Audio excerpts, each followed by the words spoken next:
Maraming maling impormasyon ang kumakalat ngayon at nais ko itong linawin. Wala akong nakuhang kahit piso mula sa gobyerno, kaya wala akong ghost projects.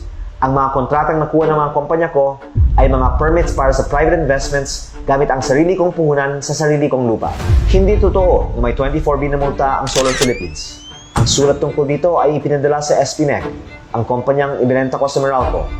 Wala ring probisyon ang nagsasaad ng 24B na multa sa SPNEC at wala rin itong nakuhang pondo mula sa gobyerno. Wala rin akong binentang prangkisa. Ang kumpanyang naibenta ko sa Meralco ay wala namang prangkisa. At ang kumpanyang may prangkisa ay hindi ko naman ibinenta.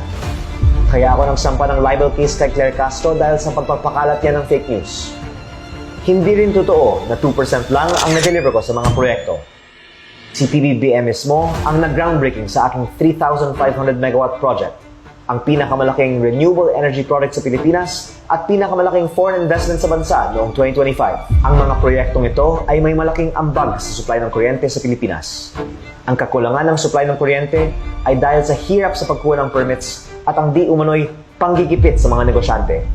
Bukas at handa ako para sa mga mas malalim na diskusyon tungkol sa mga problema ng power industry ng Pilipinas. Malinaw na ang mga isyong ito ay panglilihis sa mga tunay na issue.